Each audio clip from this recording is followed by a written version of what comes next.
So, Bishop Whitehead. At gunpoint in the middle of his Sunday sermon today, and it was all caught on camera. The service was being live streamed this morning when he says 3 to 4 men walked in with guns. He spoke at length with CBS 2's Lisa Rosner about why he believes he was targeted and his message for the suspects. 5 to 10 minutes into preaching Sunday morning on Remsen Avenue in Canarsie, Bishop Lamar White. Why was he targeted? It wasn't like he was flashing hundreds of thousands of dollars in chains and jewelry and cars and...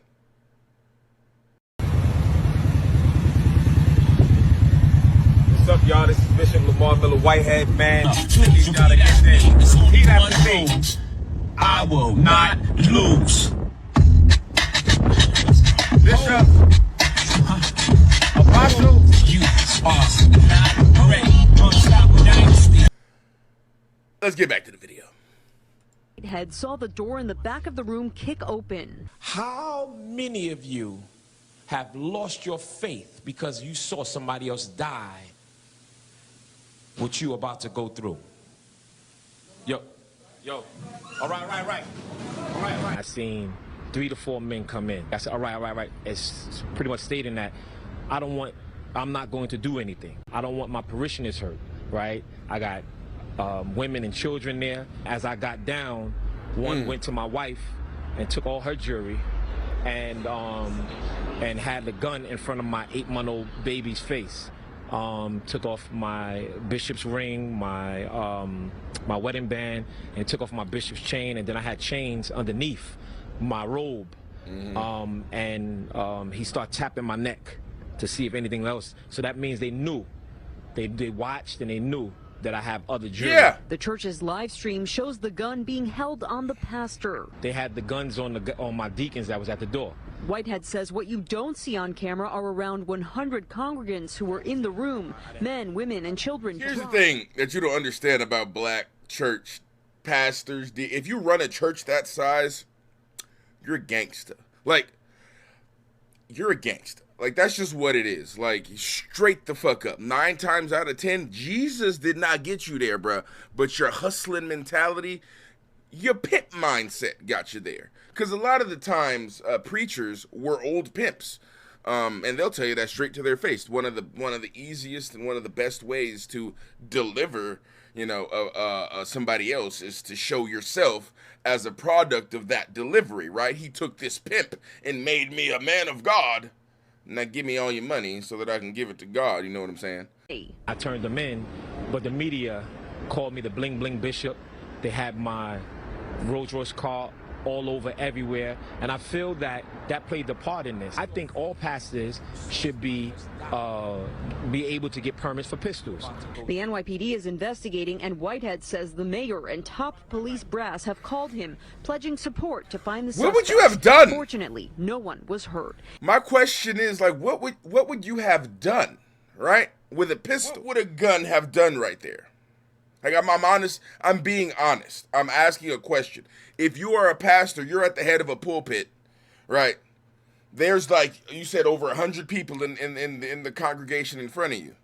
The guys are in the back of the room. They kick in the door, okay? Doors kicked in. They're coming in. They have guns probably already pointed at you, right? So with their guns pointed at you, that means that between you and their guns are congregation members. So you're already worried about, one side of fire coming. Now, let's say you have a gun too. So now both of you are drawing weapons, right? And now there's 2 sets of guns in between, or the congregation is in between 2 sets of guns. Okay, and you motherfuckers aren't shooting like Roland Deschain. Believe me. Okay, you motherfuckers are going to be hitting people. It's going to be chaos. It's not having a gun in that situation is not the best thing for your chain, but it's the best thing for your life, your wife, everybody in the fucking congregation at that time. Like, you not having a gun was a good thing at this time, at this moment. Like, I wouldn't put a gun in your hand in that situation for anything, because it wouldn't have done anything. You're already a victim. Where are the fucking buff deacons? You got to have some buff deacons in the front with, choppers. Maybe I'm tripping. But then again, now we're making churches hard targets? I don't know. where the Lord has blessed me financially, right? I'm not on payroll of my church, right? And I help so many men and women out here in these streets. So why can't I buy what I want to buy? Why can't I wear what I want to wear? The reason why you use the terminology of stunting, because that is the environment you're from. The environment that I'm around, it's not stunning. It's wearing nice clothes, right? So if you changed your friends, and if you change your community, right, of that type of understanding, you wouldn't see it as stunning. You would see it as, yo, he's living. Well, you know, I completely agree with what you're saying. Who doesn't agree with what you're saying is the Bible, right? I do have a Bible here. Now I don't know. I think. Well, let me just see. Oh, this is actually my Bible from school, or from, like, you know, this is actually my Bible too. All right, let me go. It is easier for a what is it? It's easier for the camel to go through the eye of a needle than for a rich man to cross through the gates of heaven. But you got it though. Stunting is a habit. Or isn't that what you said? Bruh, the Bible itself does not like rich people. The fact that you're a pastor is the problem, okay? This motherfucker right here specifically says that no, you should not be rich as fuck. Like, you guys should be living pious lives. Piety, all right? That's one of the things. Poverty, right? That literally one of the things. It's because a priest should have understanding, or pastor or whatever, should have the understanding of his congregation, right? So if you're sitting here in a Rolls Royce stacking paper to the ceiling, you don't necessarily feel the same kind of hunger and the same kind of need and cold and like all the issues and all the struggles that your parishioners are going through. You're not going through that yourself, so you can't necessarily relate to that, which creates a barrier, right? See that little barrier between you and your congregation. Now, I've seen similar barriers before. Now, it's usually between whores and pimps, right? Because a good pimp will never let his hoe know what he's thinking, but also a good pimp must know his hoes inside and out. You know, shout out to Iceberg Slim. But yeah, what you guys are doing is you're mixing up preaching and pimping. Yeah, see, they're peas, so they sound a little bit alike, but it's why do men and women of Christ, why do we have to look poor, right? If our God, Jesus Christ, it's in the Bible. Piety is who owns everything, and he's not poor. Why do we have to live poor? This is ridiculous. Why can't I drive what I want to drive, right? It's literally like you're in prison and you're just like, why don't we just go, dog? It's like, you can't do that. That's against the rules. Like, anyway. Why can't, what is the crime? If you were any other profession, it would be okay. We wouldn't be saying this shit to you if you were an NFL player or if you just did real estate. But you have you have said that you are a pastor, you are a bishop, right? You are a man of God who is supposed to be leading his flock, right, into heaven? I don't know. I don't know what bishops are supposed to do. But you're not doing that. Like, you're flashing, you're stunting. I mean, you know what? I can't say he's not doing that. Maybe he's doing that. But the idea is this, right? You stunting, you blinging on Rolls Royce, you putting out, because he has classes. He has real estate classes that, like, a lot of the flash that he does, he's trying to sell his real estate classes. He's like, yeah, you know, you guys come over here. And at the end of it, he'll, of course, say, you know, all this was given to me by God. But again, that's what they all say, right? Anyway. Fucking white. You're not with me at night when the Lord wakes me up and I have to pray for a person I don't know that God just put in my mind. I have to pray for my members, right? You don't understand the pain that I go through. You don't understand. Is praying for your church members, is that hard? Is it like, damn, I gotta say this bitch name again every night? Really? You're going to have to help her faster, Lord, because I ain't about to say this bitch name tomorrow. She going to have to throw some more stacks at her boy. You know what I'm saying?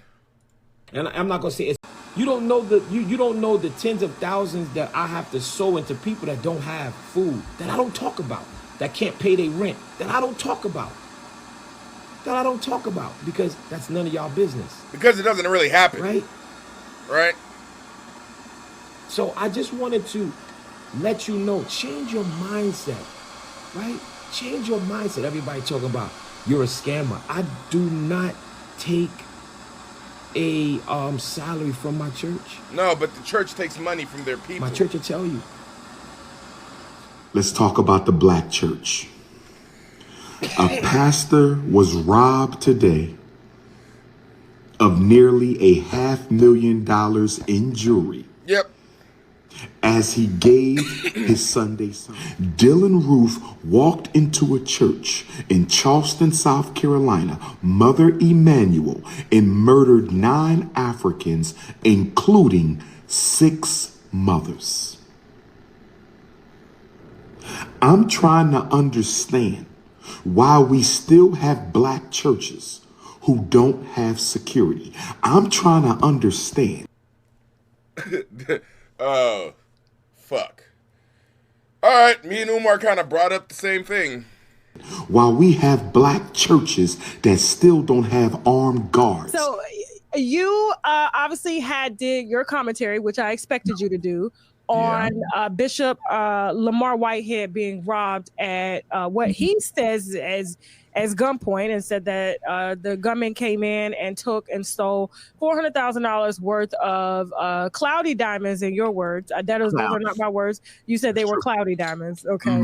And they, according to the pastor, Whitehead, held a gun to his, I guess, 8-month-old baby's head and took the cloudy diamonds, $400,000 worth of the diamonds. Okay. And this is no shade, Pastor Whitehead. I'm just repeating what Larry has said, which was absolutely hilarious. Okay. We have seen the live stream. I'm going to show a clip of the live stream here just to kind of refresh people as to what happened. Yeah, we saw this. There were some homophobic slurs thrown at you. There was some. And so then later on, I went live on my platform and discussed some of the things that I knew about in the past year. His house just got raided by the FBI 3 months ago because they're honing in on him. I'll give him less than a year. Somebody else said it was 2 months that's involved in it. We're going to be talking about him again because he's going to be got again. Whoa. No, Larry, you ain't wishing nothing on the good pastor, are you? He's not a good pastor. When you stealing money from a people that's in the hospital on their sick bed and old, you dirty dog. We're going to say allegedly on this platform, though, because, you know, we're going to say allegedly. And he was like, when the robbers came in, he didn't get down. He just was like. No. Yeah. And you hear the robbers say, nobody move. But you don't hear the pastor say, everybody get down. Although he said it, but the video, you don't hear him say it. He said it off mic. No, we heard the robber off mic say, nobody move. But we didn't hear you say nothing about get down. You got down and bowed before the robber. All right. Well, fucking Lamar Whitehead got robbed. Anyway, I don't think I like Lamar Whitehead. I kind of don't think I like Larry Reed either. Tasha K, you are always a G. Love you. The auntie I always wanted.